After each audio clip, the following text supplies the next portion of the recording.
But Savitri कथा। यह कहानी सावित्री और सत्यवान की है, जिसने अपने पति के प्राणों के लिए यमराज को भी हरा दिया। यह कहानी सभी महिलाओं को अमर सुहाग प्रदान करता है। जो भी स्त्री बट सावित्री का व्रत रखती है वह अमर सुहाग को प्राप्त करती है। चलिए शुरू करते हैं। भद्र नामक देश में अश्वपति नाम के राजा रहते थे, जिसके संतान नहीं थी। उसने बड़े बड़े पंडितों को बुलाया और कहा कि कोई उपाय करो जिससे मुझे संतान प्राप्त हो। पंडितों ने बहुत यज्ञ और हवन किया, तब जाकर उन्हें एक सावित्री नाम की कन्या प्राप्त हुई। सावित्री की कुंडली में था कि वह 12 वर्ष में ही विधवा हो जाएगी। पंडितों ने कहा कि अगर सावित्री बट सायंत अमावस की पूजा करती है तो वह सुहागन रहेगी। जब सावित्री 12 वर्ष की हुई तो उसकी विवाह के लिए राजा वर तलाशने लगे, लेकिन सावित्री सत्यवान से विवाह करना चाहती थी। पिता के मना करने पर भी सावित्री ने कहा कि नहीं पिताजी, मेरे भाग्य में जो होगा मैं वही स्वीकार कर लूँगी। सावित्री का विवाह सत्यवान के साथ हो गया। सावित्री के सास ससुर अंधे थे, उनकी वह बहुत सेवा करती थी और सत्यवान जंगल से लकड़ी तोड़कर लाया करता था। सावित्री को मालूम था कि वह जिस दिन 12 वर्ष की होगी उस दिन उसके पति की मृत्यु हो जाएगी। उसके बाद सावित्री बट सायंत अमावस की पूजा करने लगी और जिस दिन 12वां वर्ष होने वाला था उसने सुबह से ही अपने पति का साथ नहीं छोड़ा। पति जब जंगल में लकड़ियां काटने जाने लगा तो सावित्री ने कहा कि मैं भी आपके साथ आज जंगल जाऊंगी। सत्यवान बोला, तुम मेरे साथ कैसे चलोगी? मेरे अंधे माता पिता की सेवा कौन करेगा?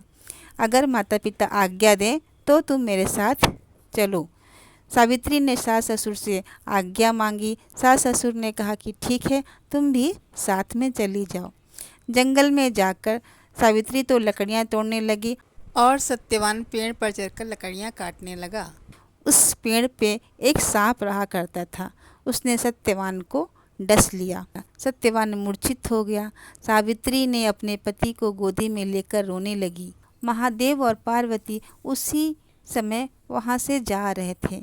सावित्री ने महादेव के पैर पकड़कर रोने लगी और अपने पति को जिंदा करने के लिए भगवान शंकर से प्रार्थना करने लगी। भगवान शंकर और माता पार्वती ने सावित्री से कहा कि आज बट सायंत अमावस है, उसकी तुम पूजा करोगी तो तुम्हारा पति जीवित हो जाएगा।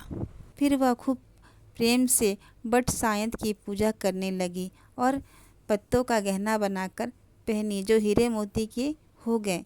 इतने में ही यमराज सत्यवान के प्राणों को हरण करने आया। सावित्री ने उसके पैर पकड़ लिए। धर्मराज, मेरे पति को ना ले जाए। तब यमराज बोला कि तू वरदान मांग, मैं तुझे वरदान दे दूंगा, पर अपने पति को ले जाने दे। सावित्री ने कहा कि मेरे माँ बाप के पुत्र नहीं हैं, वे पुत्रवान हो जाएं।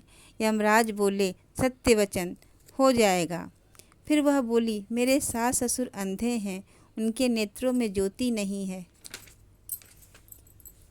ज्योति आ जाए। यमराज ने कहा, वर भी दे दिया, पर सावित्री ने यमराज का पीछा नहीं छोड़ा। यमराज ने कहा, अब और तुम्हें क्या चाहिए? मुझे 100 पुत्र हो जाएं। यमराज बोले, तथास्तु। फिर वह सत्यवान को ले जाने लगे। तब सावित्री बोली कि हे महाराज, आप मेरे पति को ले जाएंगे तो पुत्र कहाँ से होंगे? यमराज ने कहा, हे सती, तेरा सुहाग तो नहीं था, परंतु बड़ सायंत अमावस करने से और पार्वती की पूजा करने से तेरा पति जीवित हो जाएगा। और सारे नगर में ढिंढोरा पिटवा दो कि जो भी स्त्री जेठ अमावस की पूजा करेगी, जब बट की पूजा करना और बड़ के पत्तों का गहना बनाकर पहनेगी, उसका सुहाग अमर रहेगा।